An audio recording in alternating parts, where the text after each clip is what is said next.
అక్కడ ధ్యానంలో మునిగి ఉన్నవాడే జేమ్స్. అతని గురించి క్లుప్తంగా చెప్పాలంటే ప్రభు భక్తుడు, నీతిపరుడు.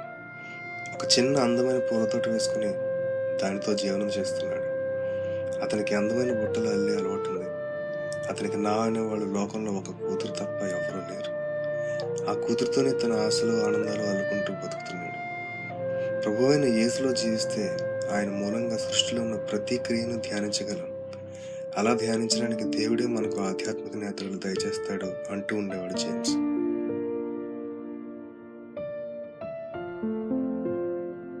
శుభోదయం నాన్నగారు. ఈరోజు మన ఇద్దరి ధ్యానాలు ఒకసారి ముగిశాయి. దేవుని కరుణ నా కుమార్తెపై నిరంతరం ఉండునుగాక. అమ్మా, ఈ సూర్యుని వెలుతురు ఎలా చీకటినంతా పోగొట్టి తన కాంతిని ప్రసారింపజేస్తుందో, అలాగే నీతి సూర్యుడైన మన ప్రభు కూడా ఈ దినమంతా పాపాంధకారం నుంచి దూరపరిచి మనల్ని కాపాడునుగాక. అవును నాన్నగారు, ఈ లోకాన్ని పరిపాలించడానికి దేవుడు అనేవాడు లేకపోతే ఎంత భయంకరంగా ఉంటుందో కదా.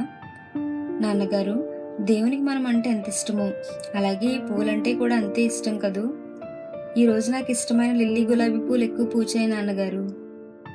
ఆ రెండు పూలని గురించి నేను చెప్పే సంగతులు మర్చిపోవు కదమ్మా. లిల్లీ పువ్వు పరిశుద్ధాత్మకు గుర్తు.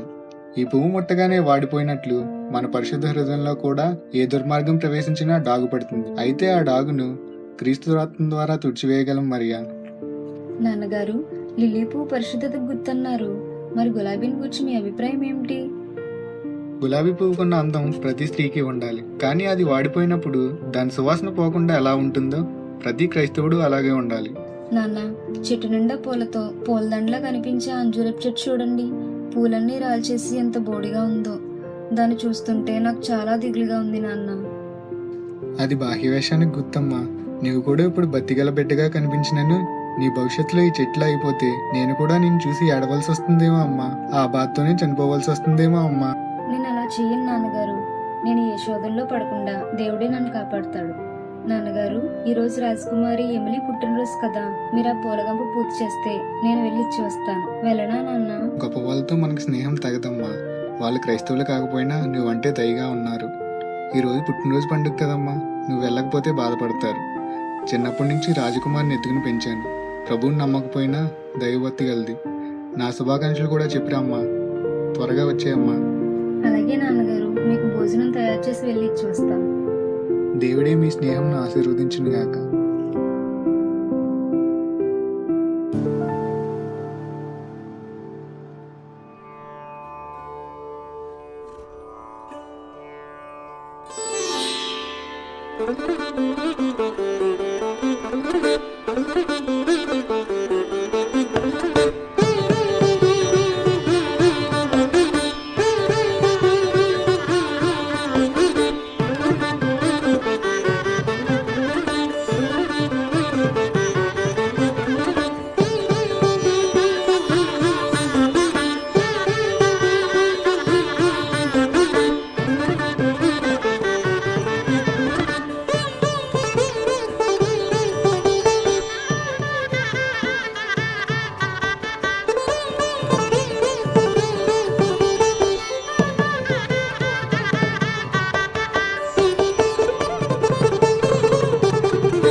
అమ్మా, నా సభకు సమయమైంది.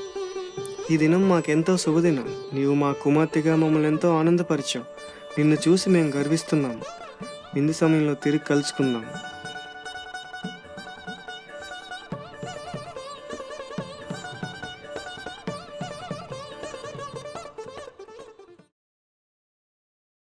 తల్లి, నీవు మాకు ప్రాణతుల్యము. నీవెందుకో కాస్త దిగులుగా కనిపిస్తున్నావమ్మా. మరి నేను విందు ఏర్పాటు స్వయంగా చేస్తాను. నీ ఆనందానికి ఏమైనా తక్కువ చేశామా తల్లి? లేదమ్మా, ఇంత ఆనందంలోనూ మరియ పాలు పంచుకోవడానికి రాలేదని బాధ వేస్తుంది. నేనే స్వయంగా వెళ్ళి పిలిచొచ్చానమ్మా. మరియా చాలా మంచి అమ్మాయి. నీకోసం తప్పకుండా వస్తుంది. వాళ్ళ ఇంటి దగ్గర తోటలోను పని ముగించుకుని వస్తుంది. పుట్టినరోజు శుభాకాంక్షలు రాజకుమారి. ఈ చిన్న కానుక మీకోసమే తీసుకొచ్చాను. మహారాణి గారికి నమస్కారములు. చాలా వందనాలు మరియా. ఇంత ఆలస్యంగా వచ్చావే? నీ ప్రేమ అంతా ఈ పువ్వులే చెప్తున్నాయి. ఇన్ని పువ్వులు నాకు ఇవ్వడానికి మీ తోట అంతా ఖాళీ అయిపోయి ఉంటుంది కదూ. అయినా మీ నాన్నగారు ఎంతో చక్కని ఈ పూల గంపను అల్లి ఈ మాటలు రాశారు. ఎంతో చక్కగా, చాలా బాగున్నాయి. అమ్మా, మరియ చూడు, నాకెంతో చక్కని బహుమతి తెచ్చింది. రాజకుమారి, నన్ను మర్చిపోకన్న మాటలు నేనే పుట్టాను. మీరెంత గొప్పవారైనా ఈ పేద స్నేహితురాలపై మీకున్న ప్రేమతో నన్ను ఎప్పుడూ మరవకండి. పవిత్ర స్నేహానికి అంతస్తులుండవు, అయినా మన స్నేహానికి ఏ ఆటంకం ఉండదు. మరియా, ఎండికి ఇచ్చిన బహుమానం చాలా బాగుంది. మీ తండ్రి క్షేమంగా ఉన్నారా? దేవుని దయ వలన, మీ దయ వలన నా తండ్రి బాగున్నారమ్మా. ఒక నిమిషం.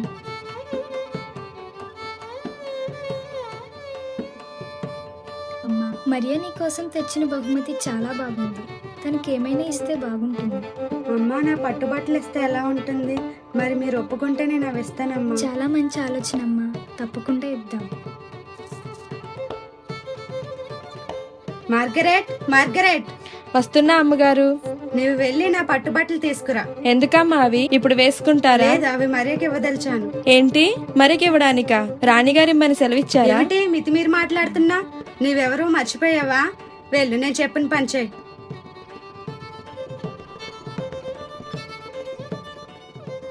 ఈ డ్రెస్ ముక్కు ముక్కలు చేసినా పర్లేదు గాని ఈ పూల పిల్లకి ఎందుకు ఇవ్వాలి? రాకుమారి రాణిగారి బట్టలు నాకే దక్కాలి. ఈ పూల శక్తి వచ్చిన దగ్గర నుండి నన్ను సరిగ్గా చూసుకోవట్లేదు, సరిగ్గా ప్రేమించడం లేదు. దీనికి ఎలాగైనా బుద్ధి చెప్పాలి.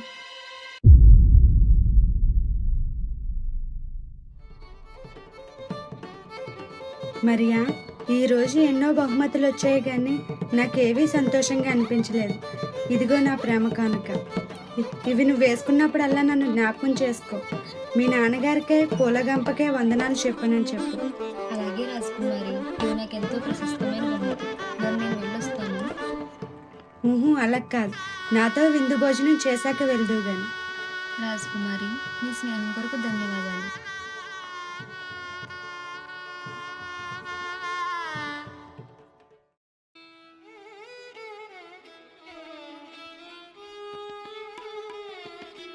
నాన్నగారు, ఈ డ్రెస్ చాలా బాగుంది కదా. ఇంత విలువగలది మనం జీవితంలో నువ్వు కొనలేమనుకుంటాను. ఆ పూలగంపను తీసుకెళ్ళకుంటే ఎంత బాగుండేదమ్మా. నువ్వు అది తీసుకెళ్ళబట్టే కదా నీకు ఇంత మంచి బట్టలు ఇచ్చారు. దీన్ని చూసి ఇతరులు అసూయ పడతారమ్మా. మరియా,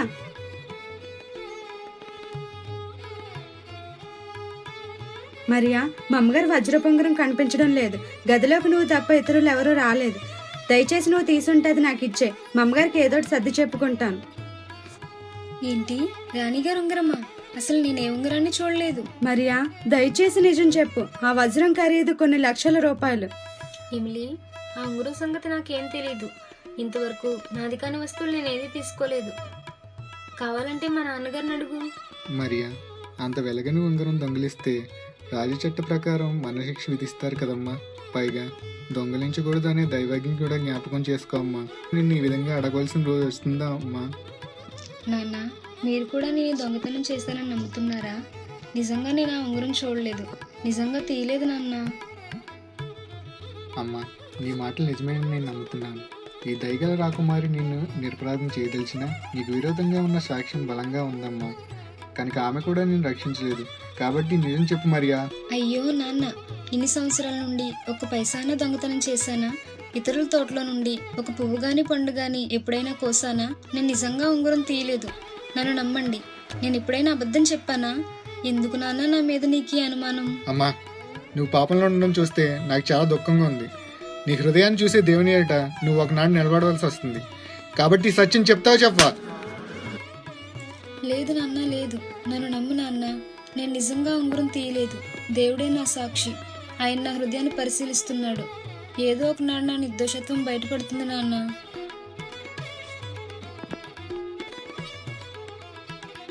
మంచిదమ్మా, నేను నిన్ను పూర్తిగా నమ్ముతున్నాను. నువ్వు అంగురం తీయలేదు. నువ్వు నిర్దోషివి. ఆదరణకర్త మనల్ని విడివడు. ఆయనే మన నిర్దోషత్వాన్ని నిరూపిస్తాడు. మరియా, నేను కూడా నీ మాటలు నమ్ముచున్నాను. నీవు నిర్దోషివే. అమ్మకు చాలా అనుమానంగా ఉంది. అమ్మే చాలాసార్లు వెతికింది కానీ ఎక్కడా కనిపించడం లేదు. ఉంగరం లేకుండా నేను ఎక్కడికి వెళ్ళను? అమ్మకి ఏమని సమాధానం చెప్పాలి? నాన్నకి ఏమని సమాధానం చెప్పాలో నాకు తెలియడం లేదు. అయినా నీ మాటలు నేను నమ్ముచున్నాను, నువ్వు తీయలేదని. దేవుడా, ఈ నిర్దోషులు నువ్వే కాపాడు తండ్రి.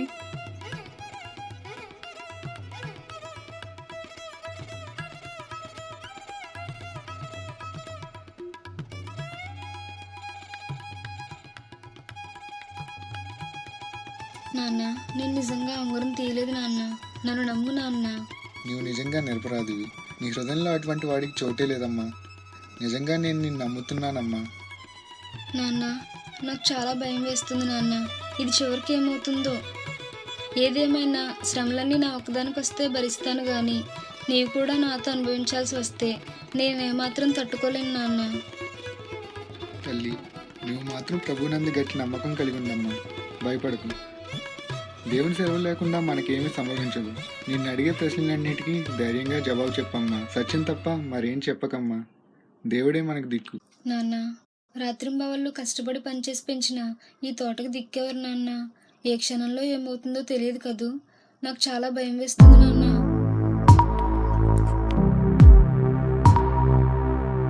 చెరసాలకు తీసుకుపోండి. దాని తండ్రిని వేరే స్థలంలో ఉంచండి. అక్కడికి నా అనుమతి లేకుండా ఎవ్వరూ రాకూడదు. అవసరమైనప్పుడు తీసుకొద్దాం. అందరూ జాగ్రత్తగా కావలి కాయండి.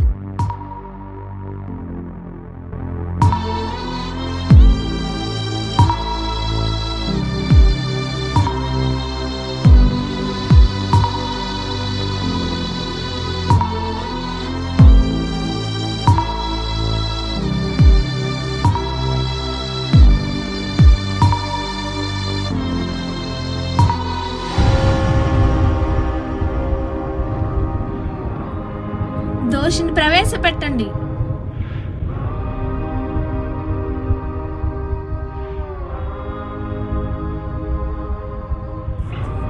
ఈ పరిశుద్ధ గ్రంథం మీద ప్రమాణం చేసి అంతా నిజమే చెప్తా.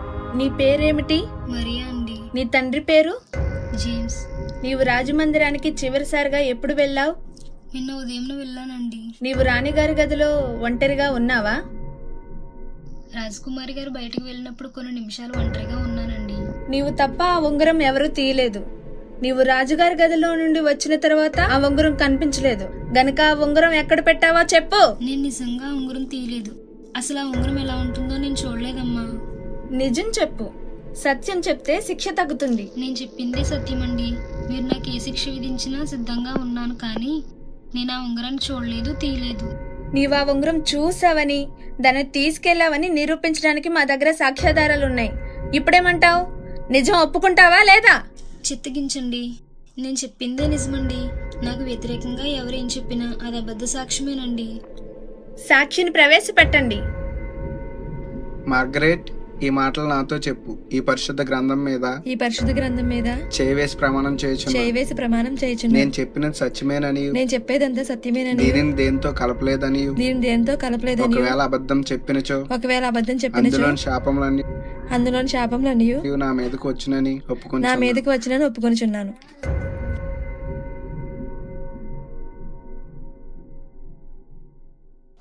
నీవు మరియ ఉంగరం తీయడం చూసావా? చిత్తమ్మగారు, మరియ ఉంగరం తీసిందండి. నేను రాజాగారి నుండి వెళ్ళిపోయేటప్పుడు ఆమె చేతిలో ఉంగరం చూశాను. అది నన్ను చూసి ఉంగరం దాచేసుకుందండి. మరి నువ్వు వెంటనే రాణిగారికి ఎందుకు చెప్పలేదు? రాకుమారి పోలిపిల్లతో చాలా స్నేహంగా ఉంటుందండి. చాలా వస్తువులు ఈమెకి ఇస్తూ ఉంటుంది. నన్ను చూసి ఉంగరం దాచుకునేటప్పటికీ అలాగే ఉంగరం ఇచ్చిందేమో అనుకున్నానండి. అందుకని నేను ఎవరికీ చెప్పలేదండి. అయినా ఇలాంటి వాళ్ళ దగ్గర లేకపోవడం మంచిదైందండి. లేకపోతే మా లాంటి పేదవాళ్ళని అనుమానిస్తారు వీళ్ళు. ఉంగరం నీ దగ్గరే ఉంది. నీ దగ్గర ఉండడం నేను చూశాను. మార్గరెట్, నువ్వు చెప్పేది నిజం కాదని నీకు కూడా తెలుసు. నువ్వు నా చేతిలో ఉంగరాన్ని చూడలేదు. నీవే ఉంగరం తీసి నంగనాచిలా నటిస్తున్నావు. నీకేం కీడు చేశానని నా మీద అబద్ధ సాక్ష్యం చెప్తున్నావు? నిశ్శబ్దం. సాక్షి వెళ్ళవచ్చును.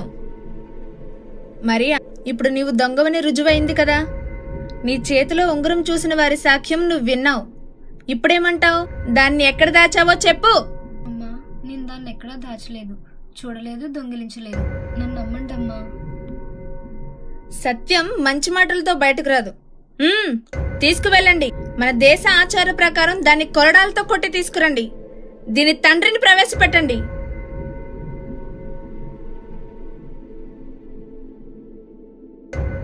మరియ, నీకేమవుతుంది? నా ఏకైక కూతురండి. నీ కూతురే ఆ ఉంగరం తీసిందనడానికి మా దగ్గర సాక్ష్యాధారాలు ఉన్నాయి. కానీ మరియా ఉంగరం తీసినట్లు ఒప్పుకోవడం లేదు. నీకేమన్నా చెప్పిందా? నా కూతురు ఆ ఉంగరం తీయలేదని నేను నమ్ముతున్నానండి. నీవు ఇదివరకు ఈ పట్టణంలో సత్ప్రవర్తన కలిగిన దైవజనువలే ఉన్నావు గనుక నీ పట్ల మేము దయ చూపిస్తున్నాము. ఈ శిక్ష పూర్తి అయిన తర్వాత నీ కూతురి దగ్గర నుండి సత్యాన్ని రాబట్టగలవు. లేని ఎడల మీరే ఏదో నిజాన్ని దాస్తున్నారని మేము నమ్మవలసి వస్తుంది.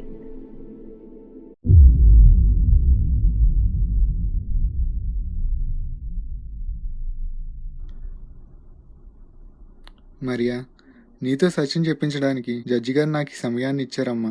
నాన్న, మీరు ఇంకా నన్ను నమ్మలేదు కదూ. లోకమంతా నన్ను దొంగ అన్నా నా తండ్రి నమ్ముతారనుకున్నా. నేను దొంగనా నాన్న? నిన్నటి వరకు ఎంతో సంతోషంగా ఉన్నాను. ఎంత మార్పు వచ్చింది ఈరోజు. నేను దొంగను కానని చెప్పు. నేను దొంగను కానని చెప్పు.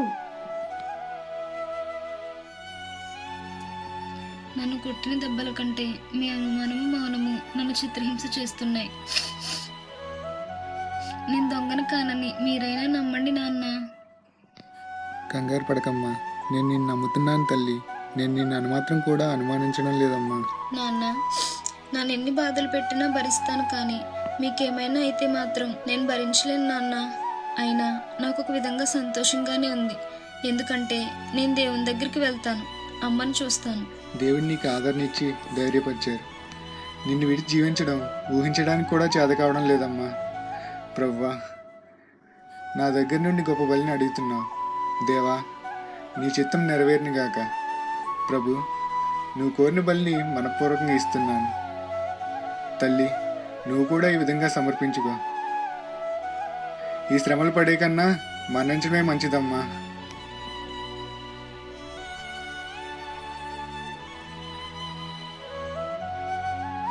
తల్లి, మరో సంగతి, మార్గరెట్ నీకు వ్యతిరేకంగా అబద్ధ సాక్ష్యం చెప్పింది కదమ్మా.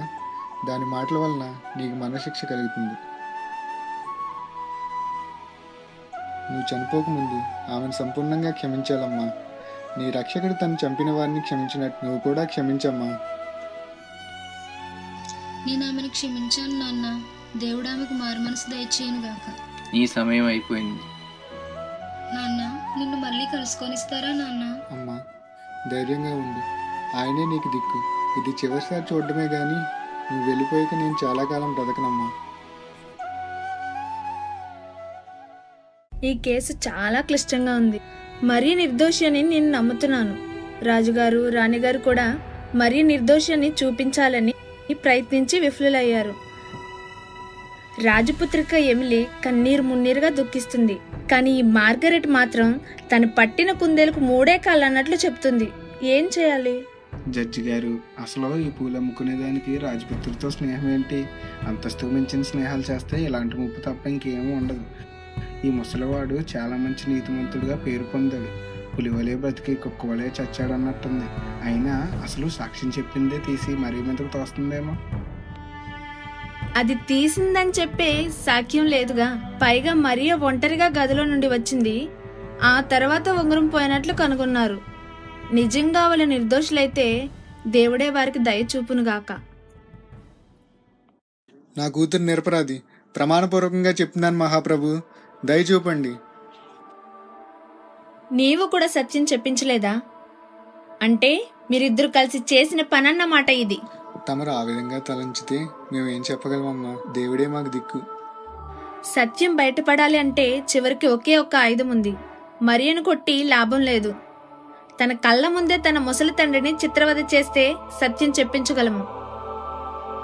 మా నాన్నగారు నేను చేయొద్దు. ఆగండి. అమ్మా, నా తండ్రి నిర్దోషి. ఆయన వదిలిపెట్టండి. మేము ఏ నేరము చేయని వారము. కావాలంటే నన్ను చంపండి. వీళ్ళు నిర్దోషులని నేను నమ్ముతున్నాను. కానీ వీళ్ళ నిర్దోషత్వాన్ని నిరూపించే సాక్ష్యాధారాలు నా దగ్గర లేవు. పైగా వీళ్ళకు వ్యతిరేకంగా ఉన్న సాక్ష్యం చాలా బలంగా ఉంది. దేశ చట్టం ప్రకారం ఈమె మరణ శిక్షకు పాత్రురాలు. కానీ ఈమెది చిన్న వయసు అయిన కారణంగా అంతకు ముందు చాలా మంచి ప్రవర్తన కలిగి ఉండడం వలన వీరిరువుని దేశ బహిష్కరణ చేయడమైనది. ఇది న్యాయస్థానపు తీర్పు.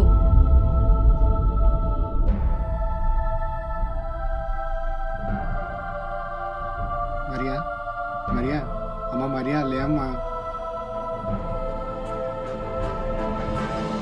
నీ వంటి వాళ్ళ నుండి బహుమానాలు తీసుకోవడం మా రాకుమారికి బొత్తిగా ఇష్టం లేదు. నీవు వాళ్ళ దయని సంపాదించుకున్నావు కానీ అది పూలగంపలాగే వాడిపోయింది. ఇదిగో ఈ పూలగంప నీకే ఇస్తున్నాను.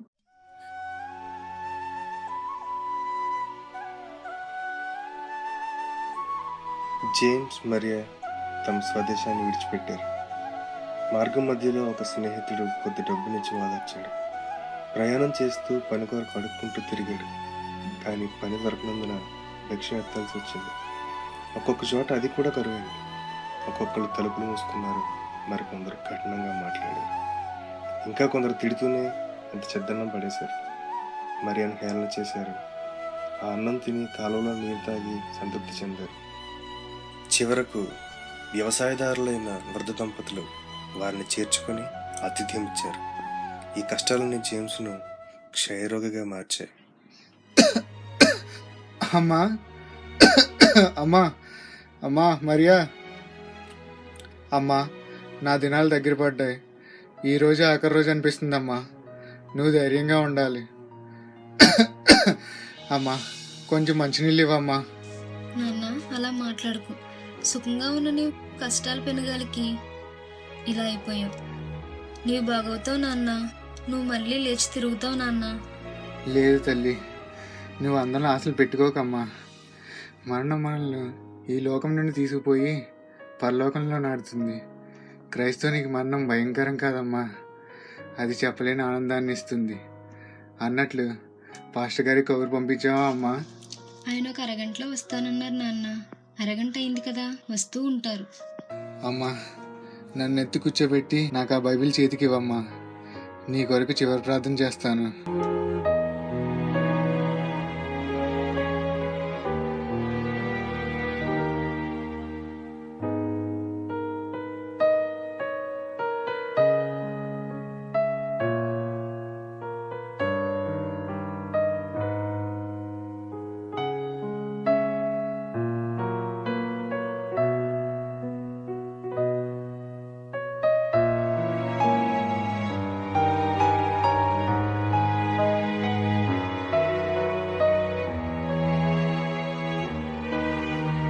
వందనాలండి పాస్టర్ గారు. వందనాలమ్మా.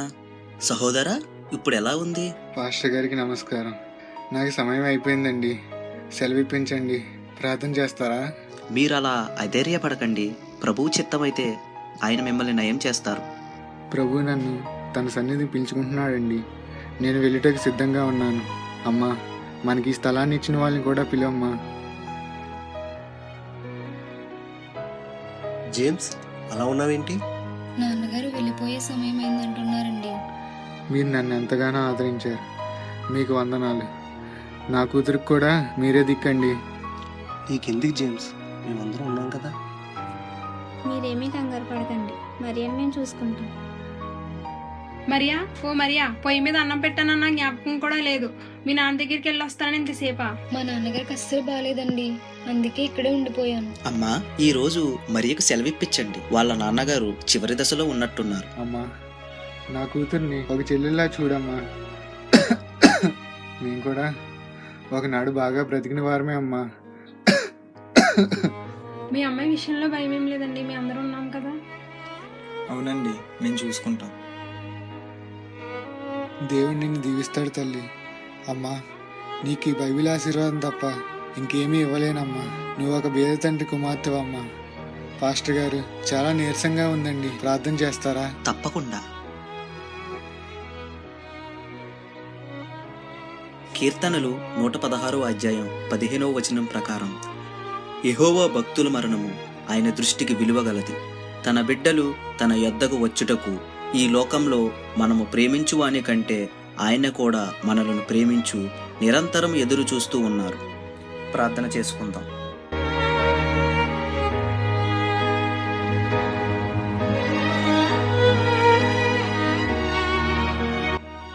మీ నాన్నగారు చాలా అలసిపోయారు. కాస్త విశ్రాంతి తీసుకొనివ్వు. ఈ మధ్యలో నీవు వెళ్ళి ఏదైనా త్రాగడానికి తీసుకుని రా. నాన్న, నాన్న,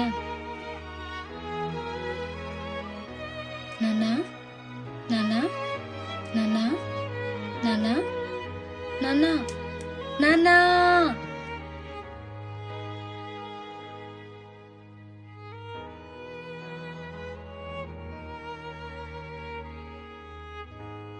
కొన్ని రోజులు నెలల రూపంలో గడిచాయి. మరియ జీవితం ఆ ఇంట్లో దుర్భరం అయిపోయింది. ఇంటి కోడలు మరియని హింసిస్తూ బహునీచంగా చూడడం ప్రారంభించింది. ఇంటి పనంతా చేసిన తృప్తి లేక పొలం పని కూడా చేయమని పొలానికి పంపడం మొదలుపెట్టింది.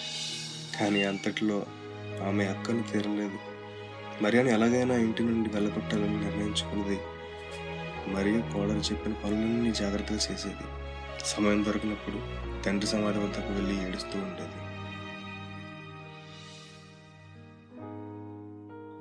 ఊళ్ళో వాళ్ళంతా 7ంటికి వెళ్ళి చేరుకుంటే నువ్వు ఎక్కడ ఊరేగుతున్నావు? ఈరోజు మా నాన్నగారు పుట్టినరోజమ్మా. పోయిన సంవత్సరం ఈరోజు చాలా ఆనందంగా గడుపుకున్నాం. అందుకే ఆయన సమాధి దగ్గరికి వెళ్ళొచ్చానమ్మా. నువ్వు ఎక్కడ ఊరేగితే నాకు ఎందుకు గానీ నువ్వు దొంగిలించిన చీర మర్యాదగా ఇచ్చేసి జాగ్రత్తగా బయటకు వెళ్ళిపో. నువ్వు గుడ్లు మిడకరిస్తే నాకేమైనా భయం అనుకుంటున్నావా? మర్యాదగా చీరిస్తావా? ఏ చీర సంగతి అండి మీరు అనేది? నేను ఏ చీర తీయలేదు. నా కూల్ డబ్బులు దాచుకుని ఒక చీర కొనుక్కుందాం అనుకున్నాను, కానీ మీ చీర నేను తీయలేదమ్మా. నంగరాచినా మాట్లాడుతున్నావు. చీర తీసిన వారు అందరి దగ్గర దొంగతనం చేయడమే నీ పని. చాండాల బుద్ధి పోనిచ్చుకున్నావు కాదు నీ చెబుదాను. నేను ఏ చీర తీయలేదమ్మా. నా జీవితంలో నేనేనాడు దొంగతనం చేయలేదు. చేసిన పనిని ఒప్పుకునే బుద్ధి నీ దగ్గర ఎలాగో లేదు కదా. మర్యాదగా చీరిస్తావా బయటికి నెట్టేమంటావా?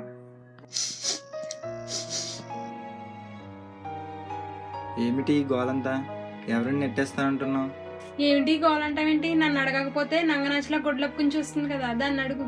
ఏమిటమ్మా మరియా, ఏం జరిగింది? సిగ్గులేదు? ఏమిటమ్మా మరి అమ్మంట? ఊరంతా తిరిగి 7ంటికి వచ్చి మా నాన్న దగ్గరికి వెళ్ళానంటుంది. నా చీర దొంగిలించింది. మర్యాదగా ఇస్తుందా ఇవ్వదా? లేదంటే అడుగు పెట్టనివ్వను. మరి ఆ చీర తీసిందనడానికి రుజువేంటి? ఆ చీర తీయడం ఎవరైనా చూసారా? మీరు దాని తరపు తస్సు పలుకుతున్నారేంటి? ఓ పక్క నేను చీర తీసిందని చెప్తుంటేను అది తీయడం ఎవరైనా చూసారంటారేంటి? మీరు నోరు మూసుకుని లోపలికి నడవండి. మరి ఆ చీర తీయలేదంటుంది కదా. రోజంతా కఠిన సేవ చేయించుకొని ఈ రాత్రికాల సమయంలో పంపేయడం ఏం బాగుంటుంది? కాస్త అన్నం పెట్టి ఈ రాత్రికి ఉండండి. మిగతా విషయాలు రేపు చూసుకుందాం. మీకు దీని సంగతి ఏం తెలుసని మాట్లాడుతున్నారు? మీకేం తెలీదు.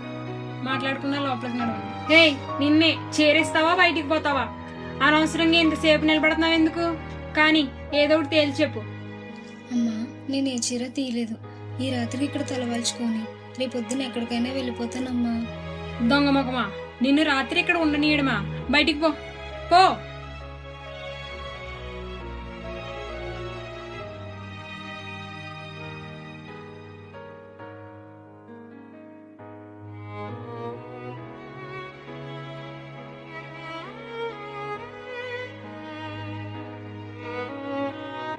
అమ్మా, జరిగిందంతా విన్నాను. నీకు ఈ ఆపదలో ఏ సహాయం చేయలేని బలహీనము. ఇదిగో మా దగ్గర ఉన్న కొంచెం డబ్బు ఉంది, ఇస్తున్నామమ్మా. తీసుకో తల్లి. అమ్మా, నేను మా దగ్గర ఉంచుకుందాం, కానీ నేను మాతో ఉంచుకుంటే మమ్మల్ని కూడా బయటికి పంపేస్తానంటుంది. మీ నాన్నగారికి ఇచ్చిన మాట నిలబెట్టుకోలేనందుకు మమ్మల్ని క్షమించు తల్లి. నీ నిర్దోషత్వాన్ని ఆ దేవుడే బయలుపరుస్తాడు. దేవుడు నిన్ను దీవించి మా అపరాధమును మన్నించునుగాక. పాస్టర్ గారి ఇంటికి వెళ్ళమ్మా. ఆయన నీకు ఏ విధమైన సహాయమైనా చేయగలరు. మీరు చూపించిన ప్రేమకు దయకు చాలా ధన్యవాదాలండి. మరి నేను వెళ్తాను. ఆ దేవుడే నాకు దిక్కు.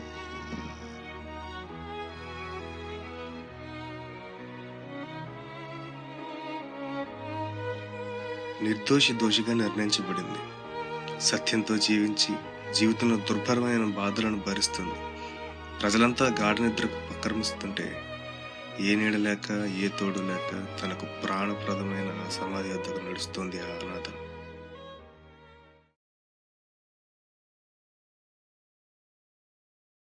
నాన్న, నాన్న, నాన్న, నిద్రపో నాన్న.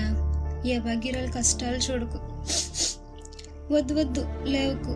ఈ నిషిదిలో నీ దగ్గరకు తప్ప ఇంకెక్కడికి వెళ్ళను నాన్న. స్నేహితుల ఇంటి వద్ద నుండి వచ్చినప్పుడు నువ్వు నాతో ఉన్నావు. ఇప్పుడు నేను నీతో ఉన్నాను. అంతా వెళ్ళిపోమంటున్నారు. ఈ స్థలం ఒక్కటే రమ్మంటుంది నాన్న. నాన్న, ఒకసారి కనిపించవా? ఈ లోకంలో నా అనేవాళ్ళు లేక చాలా కాలం ఉన్నాను నాన్న. వద్దు వద్దు, కనిపించుకో. నా స్థితి చూస్తే నీ గుండె బద్దలవుతుంది. కాదు కాదు, నేనే నీ దగ్గరకు వచ్చేస్తాను నాన్న.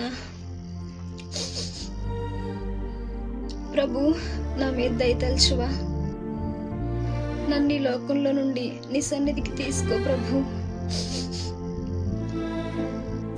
లేదా ప్రభు, నాకు బలాన్ని ఓపికను దయచేయండి.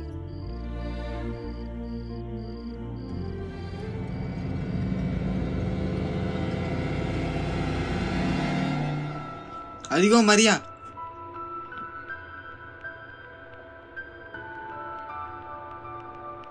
నీవు మరియవేనా? ఆమె మరియే, కనిపించడం లేదా? అవును, నేను మరియని. సమాధుల్లో నా తండ్రి సమాధి దగ్గర కూడా ఉండకుండా బయటికి తోలడానికి వచ్చారా? లేకపోతే ఆగండి, నా దగ్గరకు రాకండి. నేను ఆ చీర తీయలేదు. ఆ చీర సంగతి నన్ను అడగకండి. నన్ను నమ్మండి, నన్ను తీసుకెళ్ళకండి. నేను ఇక్కడే ఉంటాను, ఇక్కడే చచ్చిపోతాను. ఏంటి అలా చూస్తున్నారు? పిచ్చిదాన్ని అనుకుంటున్నారా? మరియా, నువ్వు భయపడకము. నిన్ను వెతుక్కుంటూ మేము వచ్చాం. తిరిగి మన దేశము తీసుకువెళ్తాం. రాజుగారు రాణిగారు నిన్ను తీసుకురమ్మని మమ్మల్ని పంపించారు. నేను రాను. నా తండ్రి సమాధికి నన్ను దూరం చేయకండి. నాకు తెలుసు మీరు అక్కడికి తీసుకెళ్ళి నన్ను చంపుతారు. మీ కాళ్ళు పట్టుకుంటాను, నన్ను ఇక్కడే చంపండి. నా తండ్రి సమాధి నుండి నన్ను దూరం చేయకండి. నాన్న, వింటున్నావా నాన్న? మనిద్దరం ఒక చోటు ఉండకూడదంట నాన్న. నేను వెళ్ళను నాన్న, నేను వదిలి నేను వెళ్ళను నాన్న.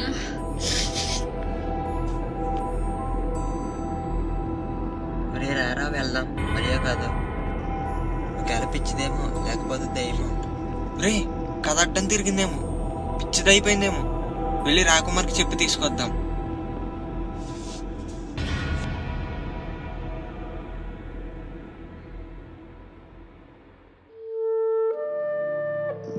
అమ్మయ్య, వెళ్ళిపోయారు. ఇది కళా నిజమా? ఎవరు వీళ్ళు? ఎందుకు వచ్చినట్లు? నాన్న, నాకేమవుతుందో నాకే తెలియడం లేదు. ఈ రాత్రి ఇక్కడే నిద్రపోతాను. నాకెంత హాయిగా ఉందో. మనిద్దరం మన తోటలో పడుకున్నంత హాయిగా ఉంది నాన్న.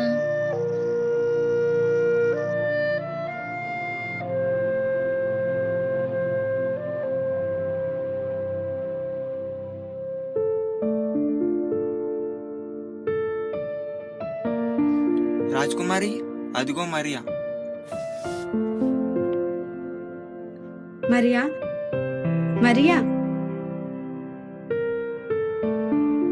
ఏమిటి, ఇది కళా నిజమా? ఎమిలీ, మీరా?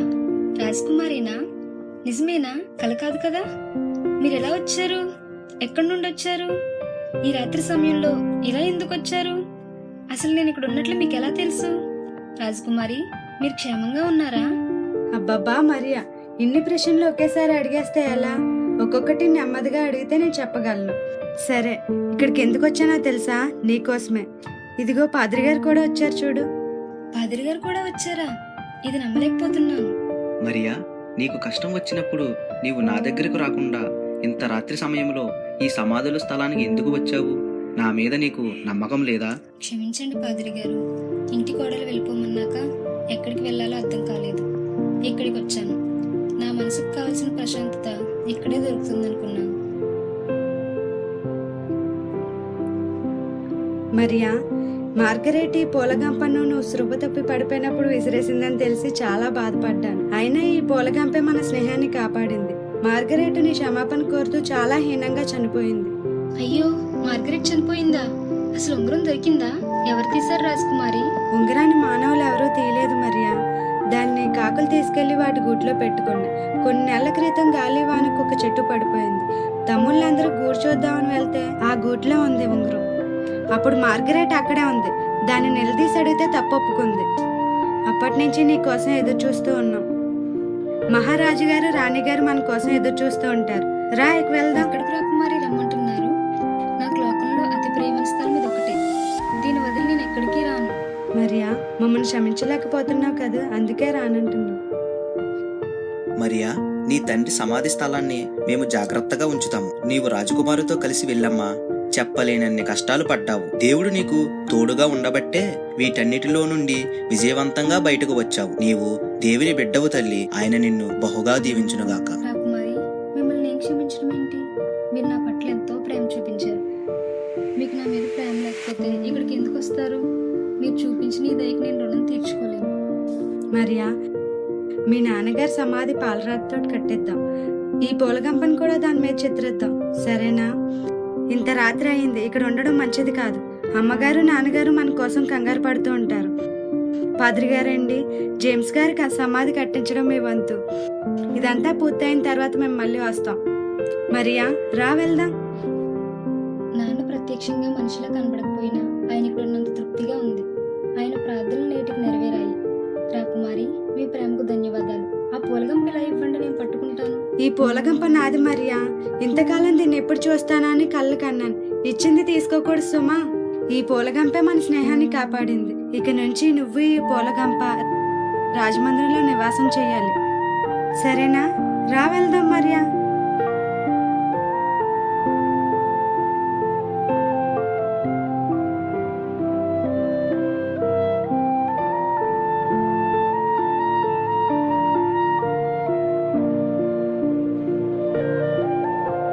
నిష్కల్మష హృదయాలకు దైవ దీవెనలు ఎల్లప్పుడూ ఉంటాయి. దేవుడు మీ స్నేహాన్ని దీవించు.